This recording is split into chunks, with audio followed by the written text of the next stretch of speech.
नमस्कार। इस ब्रीफिंग में शामिल होने के लिए आप सभी का धन्यवाद। जैसा कि आप सभी जानते हैं, 22 अप्रैल 2025 को लश्कर-ए-तैयबा से संबंधित पाकिस्तानी और पाकिस्तान प्रशिक्षित आतंकवादियों ने भारत में जम्मू और कश्मीर के पहलगाम में भारतीय पर्यटकों पर बर्बरतापूर्ण हमला किया। 25 भारतीयों और एक नेपाली नागरिक को कायरतापूर्ण मौत के घाट उतार दिया गया। मुंबई के 26 नवंबर 2008 के हमलों के बाद यह भारत में हुई किसी आतंकवादी हमले में मारे गए आम नागरिकों की संख्या की दृष्टि से सबसे गंभीर घटना है। पहलगाम का हमला अत्यधिक बर्बरतापूर्ण था, जिसमें वहां मौजूद लोगों को करीब से और उनके परिवारों के सामने सिर पर गोली मारी गई। हत्या के इस तरीके से परिवार के सदस्यों को जानबूझकर आघात पहुंचाया गया। साथ ही उन्हें यह नसीहत भी दी गई कि वे वापस जाकर इस संदेश को पहुंचा दें। यह हमला स्पष्ट रूप से जम्मू और कश्मीर में बहाल हो रही सामान्य स्थिति को बाधित करने के उद्देश्य से किया गया था। चूंकि पर्यटन फिर से अर्थव्यवस्था का मुख्य आधार बन रहा था, इस हमले का मुख्य उद्देश्य इसे प्रतिकूल रूप से प्रभावित करना था। पिछले वर्ष आप सभी जानते हैं, 2.25 करोड़ से अधिक पर्यटक कश्मीर आए थे। इस हमले का मुख्य उद्देश्य इसलिए संभवतः यह था कि इस संघ राज्य क्षेत्र में विकास और प्रगति को नुकसान पहुंचाकर इसे पिछड़ा बनाए रखा जाए और पाकिस्तान से लगातार होने वाले सीमा पार आतंकवाद के लिए उपजाऊ जमीन बनाने में सहायता की जाए। हमले का यह तरीका जम्मू और कश्मीर और शेष राष्ट्र दोनों में सांप्रदायिक दंगे भड़काने के उद्देश्य से भी प्रेरित था। इसका श्रेय सरकार और भारत के सभी नागरिकों को दिया जाना चाहिए कि इन प्रयासों को विफल कर दिया गया।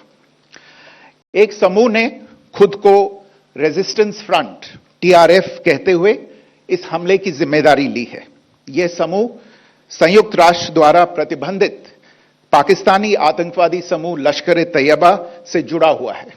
यह उल्लेखनीय है कि भारत ने मई और नवंबर 2024 में संयुक्त राष्ट्र की 1267 कमेटी की सैंक्शंस मॉनिटरिंग टीम को अर्धवार्षिक रिपोर्ट प्रस्तुत की थी, जिसमें TRF के बारे में साफ इनपुट दिए गए थे।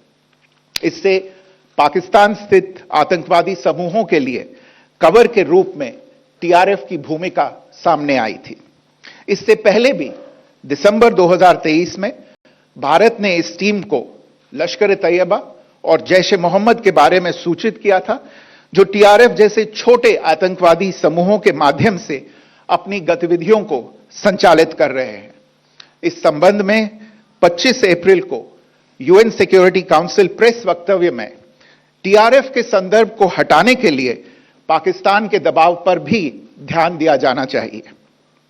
पहलगाम आतंकवादी हमले की जांच से पाकिस्तान के साथ आतंकवादियों के संपर्क उजागर हुए हैं। रेजिस्टेंस फ्रंट द्वारा किए गए दावे और लश्कर-ए-तैयबा से ज्ञात सोशल मीडिया हैंडल द्वारा इसको रीपोस्ट किया जाना इसकी पुष्टि करता है। चश्मदीद गवाहों और विभिन्न जांच एजेंसियों को उपलब्ध अन्य सूचनाओं के आधार पर हमलावरों की पहचान भी हुई है। हमारी इंटेलिजेंस ने इस टीम के योजनाकारों और उनके समर्थकों की जानकारी जुटाई है। इस हमले की रूपरेखा भारत में सीमा पार आतंकवाद को अंजाम देने के पाकिस्तान के लंबे ट्रैक रिकॉर्ड से भी जुड़ी हुई है, जिसके लिखित और स्पष्ट दस्तावेज उपलब्ध हैं। पाकिस्तान दुनिया भर में आतंकवादियों के लिए एक शरण स्थल के रूप में पहचान बना चुका है। यहां अंतर्राष्ट्रीय स्तर पर प्रतिबंधित आतंकवादी सजा पाने से बचे रहते हैं। इसके अलावा पाकिस्तान ने इस मुद्दे पर विश्व और फाइनेंशियल एक्शन टास्क फोर्स जैसे अंतर्राष्ट्रीय मंचों को जानबूझकर गुमराह करने के लिए भी जाना जाता है। साजिद मीर का मामला, जिसमें इस आतंकवादी को पाकिस्तान ने मृत घोषित कर दिया था, और फिर अंतर्राष्ट्रीय दबाव के परिणाम स्वरूप वो जीवित पाया गया, इसका सबसे स्पष्ट उदाहरण है। यह स्वाभाविक है कि पहलगाम में हुए इस हमले से जम्मू और कश्मीर के साथ साथ भारत के अन्य भागों में भी आक्रोश देखा गया। हमलों के बाद भारत सरकार ने स्वाभाविक रूप से पाकिस्तान के साथ संबंधों को लेकर कुछ कदम उठाए। आप सभी उन निर्णयों से अवगत हैं जिसकी घोषणा 23 अप्रैल को की गई थी। तथापि यह आवश्यक समझा गया कि 22 अप्रैल के हमले के अपराधियों और उनके योजनाकारों को न्याय के कटघरे में लाया जाए। हमलों के एक पखवाड़े के बाद भी पाकिस्तान द्वारा अपने क्षेत्र या अपने नियंत्रण वाले क्षेत्रों में आतंकवादियों की इंफ्रास्ट्रक्चर के विरुद्ध कार्रवाई करने के लिए कोई स्पष्ट कदम नहीं उठाया गया है। उल्टे वो इनकार करने और आरोप लगाने में ही लिप्त रहा है। पाकिस्तान आधारित आतंकवादी मॉड्यूल्स पर हमारी खुफिया निगरानी ने संकेत दिया है कि भारत के विरुद्ध आगे भी हमले हो सकते हैं। अतः इनको रोकना और इनसे निपटना दोनों को बेहद आवश्यक समझा गया। आज सुबह, जैसा कि आपको ज्ञात होगा, भारत ने इस तरह के सीमा पार हमलों का जवाब देने और उन्हें रोकने तथा उनका प्रतिरोध करने के अपने अधिकार का प्रयोग किया है। यह कार्यवाही नपीतुली, नॉन एस्केलेटरी, आनुपातिक और जिम्मेदारीपूर्ण है। यह आतंकवाद की इंफ्रास्ट्रक्चर को समाप्त करने और भारत में भेजे जाने वाले संभावित आतंकवादियों को अक्षम बनाने पर केंद्रित है।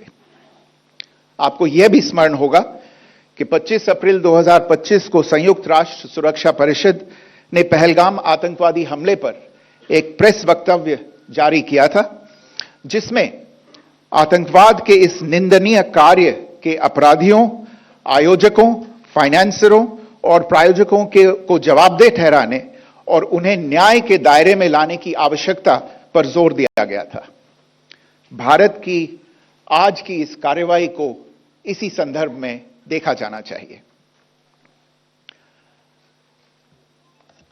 Good morning. Thank you all for joining this briefing. As you are all aware, on April 22, 2025, Pakistani and Pakistan-trained terrorists belonging to the Lashkar-e-Taiba carried out a savage attack on Indian tourists at Pahalgam in Jammu and Kashmir in India. They murdered 26 people, including one national of Nepal, causing the largest number of civilian casualties in a terrorist attack in India since the 26 November 2008 attacks in Mumbai.